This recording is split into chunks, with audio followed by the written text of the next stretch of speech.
higher accuracy weapons begin to be introduced. Technology sort of marches on and does not wait for negotiations to start or to stop.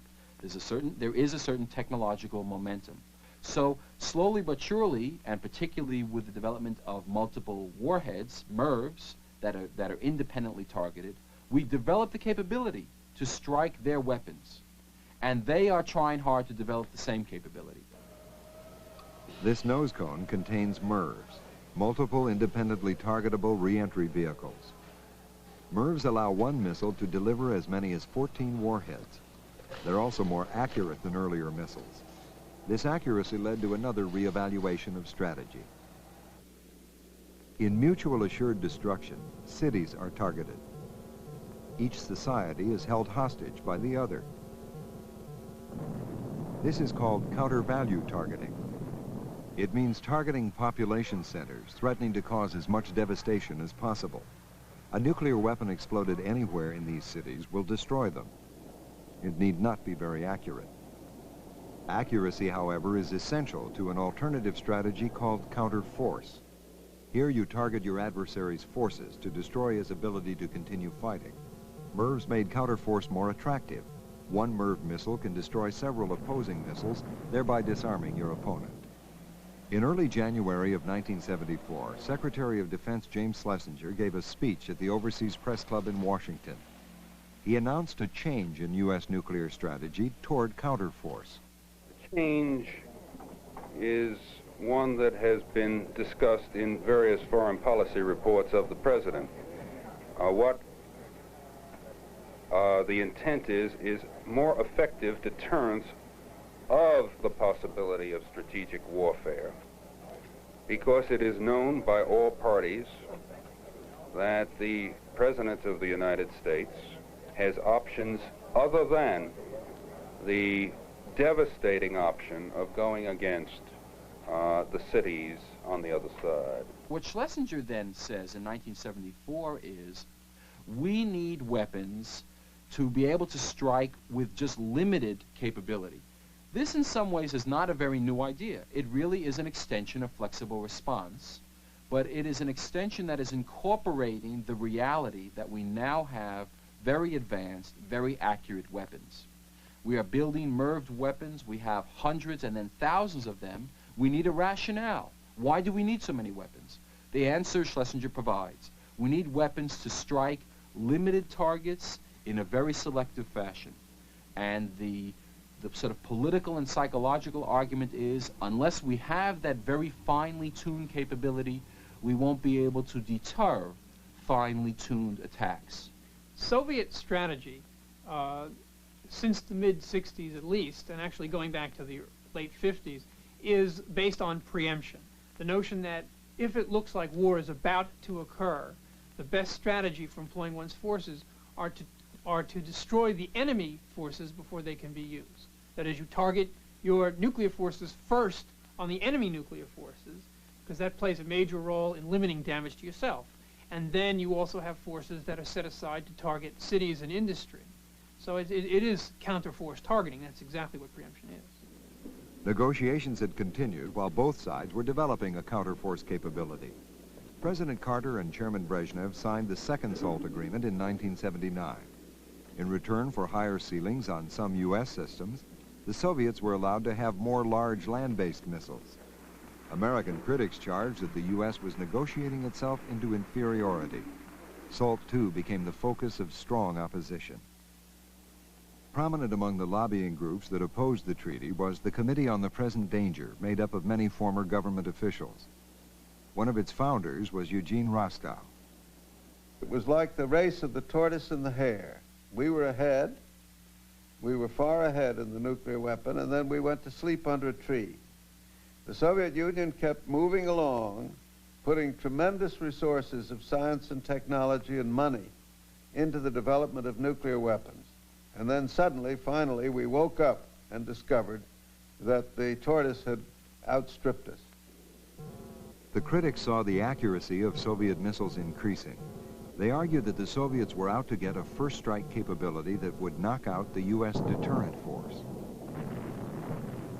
By threatening to make a first strike against our ground-based missiles, our submarines in port, our planes on the ground, they think they could make the rest of our nuclear arsenal irrelevant, prevent any response, and thus coerce us politically. Others argued that even if this were the Soviet intention, to actually be able to launch a first strike successfully is highly unlikely. Professor Costa Tsipas.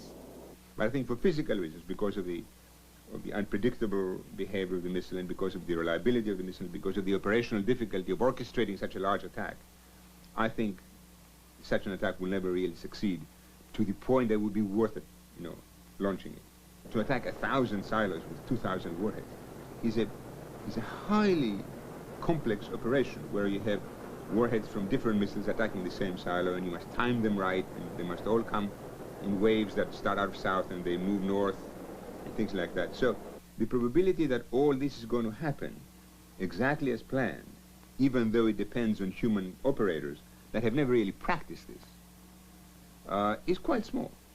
Most probably what's going to happen is going to be massive confusion. Some of the missiles will go off, some will not go off. We see what happens with NASA quite often.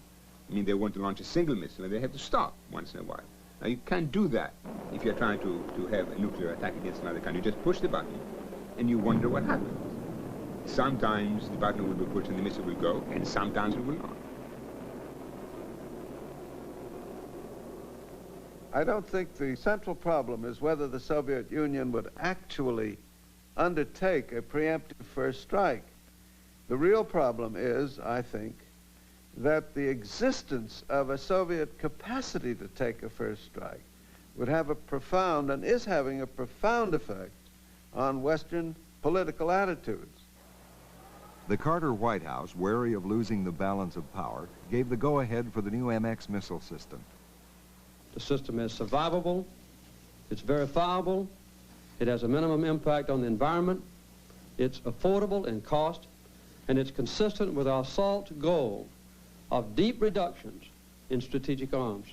The MX is essentially as much a political response as a military response. He's saying we need a kind of shot in the arm, if you'll pardon the metaphor, to show that we're still competing with the Russians, that we're able to build large and effective missiles just as they are. Originally, the MX was to be hidden in an elaborate underground maze to make it more survivable. In authorizing the MX, the Carter administration moved U.S. nuclear strategy further toward counterforce. MX is sort of a premier counterforce weapon. It has large numbers of warheads on a relatively small number of missiles. The warheads are very accurate. They can attack Soviet missile silos. Therefore, it's very much designed to be a counterforce weapon. And from the perspective of the U.S. Air Force, it's desirable because their job is, if war comes, to be able to destroy the enemy and to be able to destroy the enemy's forces. And they want the most capable weapons they can have at their disposal. The MX provides them such a capability, even though it makes other defense strategists and other politicians very nervous. It's basically a first strike weapon which threatens the Soviet deterrent and thereby provides them with very strong incentives for launching a first strike to try and destroy our MX before we get it off the ground. In other words, we'd be in a situation where both sides have a strong first punch, and the guy who gets in the first punch is the guy who gets off the better. President Carter authorized 2 other new missiles. This one, the Pershing II, is meant to have pinpoint accuracy. From Europe, it can reach targets in the Soviet Union in 5 minutes. The Pershing was scheduled for deployment with NATO forces because the Soviets had deployed their SS-20 missiles, aiming them at Western Europe. The cruise missile is relatively cheap to build. Twice as long and half as heavy as the Hiroshima bomb, it is 10 times more powerful. It can be launched from the air, sea, or ground. It can travel hundreds of miles, guiding itself with uncanny accuracy. But because it is also so easy to hide, it is extremely difficult to verify in any arms control agreements. Now we're moving into a place where we have a new generation of weapons, Pershing missiles in Europe, cruise missiles in Europe, and the MX and other very accurate long-range missiles based in the United States. Now these new weapons, in my view, do not improve our security. because they are not deterrent weapons. What they are is weapons which are only useful if you use them first. And in fact, they provide incentives for initiating a nuclear war rather than for deterring a nuclear war.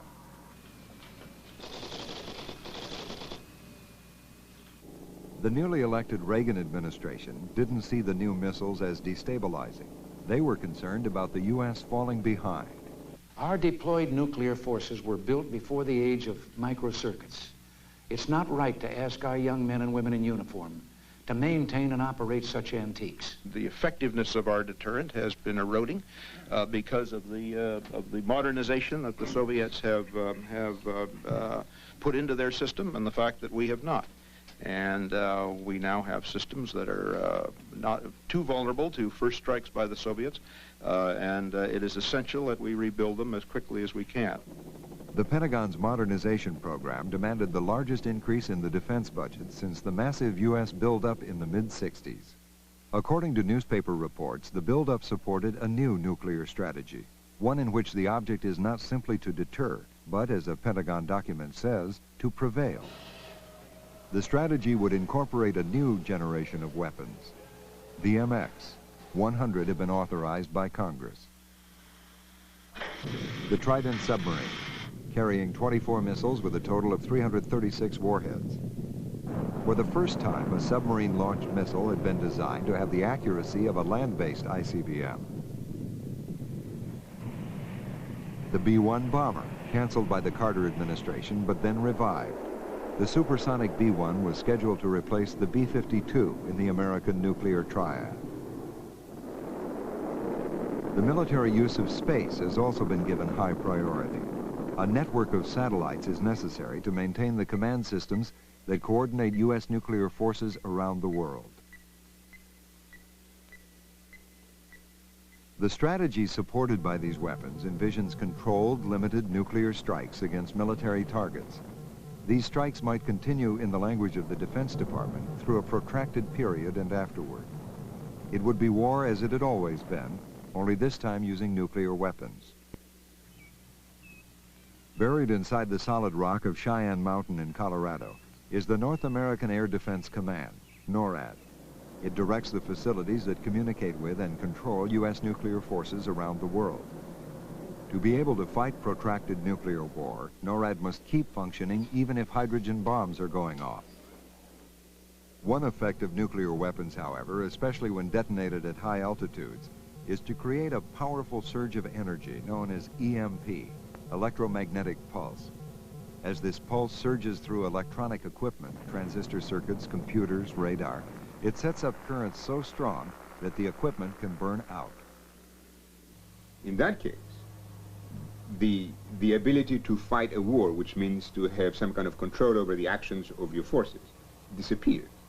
Therefore, you don't have a war, you just have, groups of people with missiles at their command who do not know what the leadership of the country wants, and some of them may be very conservative and never launch, some of them may say, well, the last thing we have to do is to launch these warheads, and you have a totally chaotic situation. NORAD is trying to develop systems that won't be affected by EMP and other effects of nuclear weapons. The largest single increase in the new defense budget is for making the U.S. command, control, and communications facilities more secure. Do you need to be able to fight effectively a nuclear war in order to deter it? Or if you begin to develop that capability, does it increase the likelihood of actually fighting a nuclear war? This is sort of the conundrum that policymakers are in. Some people, many individuals in the Reagan administration, believe that the more capability you have to fight a nuclear war of all sorts, of all types, of a limited nature and so forth, the greater you strengthen the deterrent. Whereas others feel equally passionately that if you develop all those capabilities, and the Russians do too, then you're marching down the path toward fighting nuclear war. We certainly don't plan to fight limited nuclear wars. We would, however, I think this makes good sense, like to be in a position, if a nuclear war should occur, we would like to be in a position to see that the minimum number of weapons are used and that the war is terminated as quickly as possible. One of the difficulties about preparing to fight limited nuclear wars is that it probably makes it easier to make the decision to use nuclear weapons in the first place. You plan to use these nuclear weapons rather than to just have them there as a deterrent. This is the Arbit district of downtown Moscow, home of the Soviet Institute for the Study of the USA and Canada. The few Soviet government specialists who speak with the Western press work here. Former General Mikhail Milstein. We don't accept any concept of the limited nuclear war. We strongly believe if so-called limited war starts, it immediately will escalate into a nuclear holocaust. For the areas where the limited nuclear war will be carried on, it will be not limited. It will be a total catastrophe.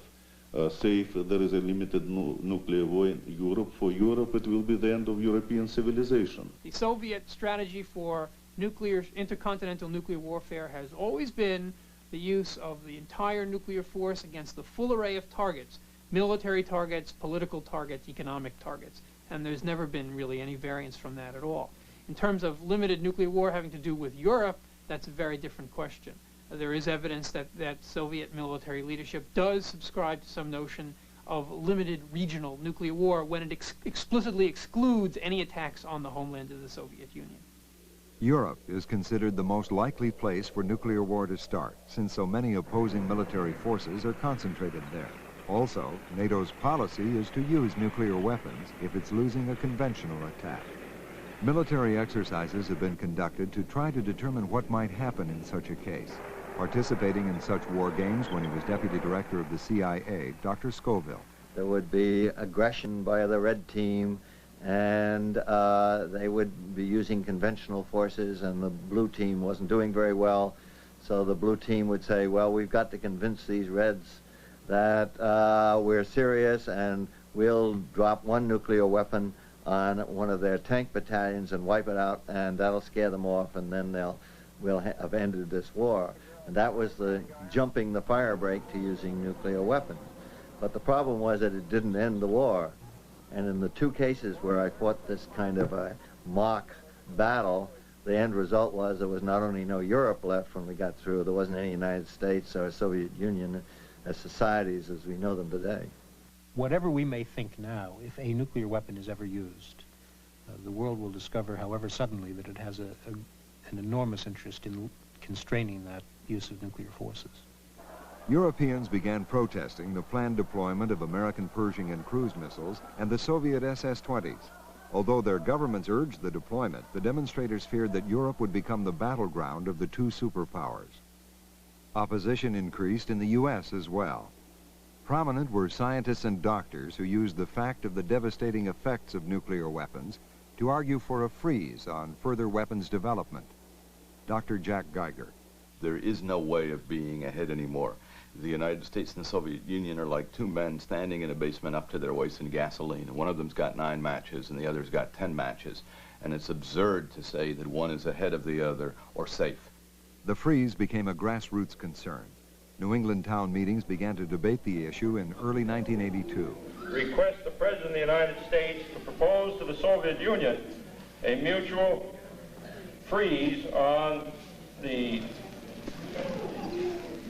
testing, production, and deployment of nuclear weapons and missiles and new aircraft designed... The freeze was meant to cut through the time-consuming process of official negotiations. The demonstrators didn't want new formulas for replacing or modifying weapons.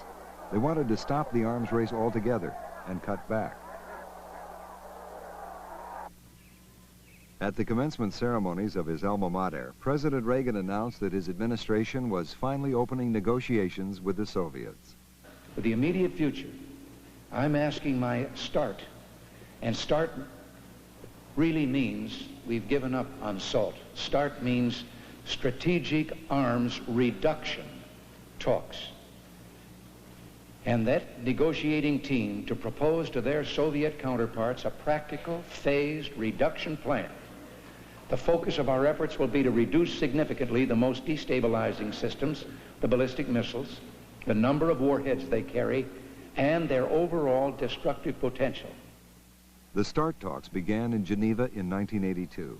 But after a year, neither these meetings nor the negotiations over missiles based in Europe had achieved any visible progress. In Moscow, Vitaly Zhurkin. I personally don't see any anything positive there. I see an attempt, first of all, to decrease, to limit and decrease only those systems of strategic weapons where the Soviet Union is stronger. Keeping outside of the limits of the agreements those systems like SLBMs, like cruise missiles, like bombers, some others, in which the United States are stronger. The Soviets felt the U.S. was using the talks to get ahead. The U.S. argued the Soviets were using the talks to stay ahead. But even with decades of mistrust and new weapons development, negotiations remain an integral part of nuclear strategy. The record shows, in my opinion, that the Soviet Union is serious about nuclear arms control. And I think the reason that they are serious is the reason why we can trust them in this regard. You can trust anybody to act in their own self-interest. It is in the national self-interest of the Soviet Union to prevent nuclear war. They recognized they could not survive a nuclear war. I would trust them a lot more if I had good information as to what they were actually doing. One thing we've learned in the arms control context in the past is that the Soviets will exploit loopholes and uncertainties in agreements that have been concluded, and they will exploit them sometimes with some very unpleasant surprises. There is no need to trust them. I would not trust them. Why should anybody else trust them? But I don't have to trust them. I'm perfectly willing to sit down and negotiate with them as long as any kind of agreement we end up with is verifiable by national technical means of verification, namely by satellites or other means that do not have any kind of subjective kind of component in it. I don't have to trust you if I can see what you're doing all the time. First of all, we're not lovers, neither the United States nor the Soviet Union. Even lovers don't trust each other, you know. Or at least they have to be a little bit suspicious. But speaking seriously, well, it comes, first of all, through talks, through negotiations, through verification. It comes through coming to an agreement, a real agreement, which based on two principles which were accepted by four American administration, parity and equal security. And if all these things are fulfilled, I mean, go into life, then the trust will come somehow. The general thrust of administration policy has been to propose to the Soviets reductions in forces, strategic forces, and theater nuclear forces that would have the effect of reducing the threat that we perceive emanating from the Soviet Union, and would perhaps, one doesn't really know quite what they think, reduce the threat that they may perceive coming from the United States. And that situation is a much more stable one than the one we have now. Today, both sides face each other with huge arsenals and with strategies and weapons that may make war and accident more likely. But in April 1947, the United States had 0 ready atomic weapons. And now we have some 25, 30,000. The Russians have some 15, 25,000, adding up maybe to 50,000 total or more. This extraordinary increase, 50,000, each one Hiroshima-like, so to speak, many of them much larger, only a few smaller, is a new phenomenon in our day. We don't really know how to understand it. That's the trouble. The diplomats and the military have felt, well, it's always easier to get more than fewer. It's always safer and surer and stronger appearing. Let's get more. That was the way it was in the past. They've not understood that this is now a great danger, a mutual danger in which both superpowers live. They are each able to destroy the other and themselves by initiating this effect. And I think there's no security in the long run except reducing the number very, very sharply. If we are making errors, they are on the side of caution, and we are saying, let us make sure we have that little extra rather than not have enough. The irony of this, of course, is that if the Russians in fact feel the same way, it propels a tremendous amount of momentum to our competition. And we just keep each saying to each other, we better be safe than sorry, and we keep building, and maybe one day we'll make a mistake with catastrophic consequences.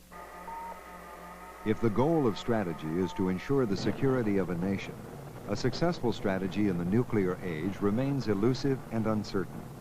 But there is no uncertainty about the effect of the weapons both sides have.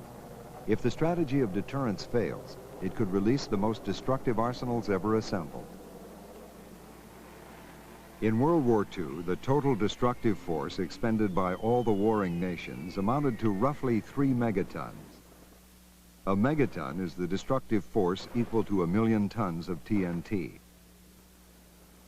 From 1939 to 1945, about 3 million tons of TNT were exploded. 3 megatons. Today's nuclear arsenal is equal to almost 15,000 megatons. Nearly 5,000 World War IIs, ready to be unleashed at a moment's notice. If this arsenal were made up of only Hiroshima-sized bombs, and if one bomb were dropped every 3 seconds another Hiroshima, the nuclear rain would fall for 40 days and 40 nights without end.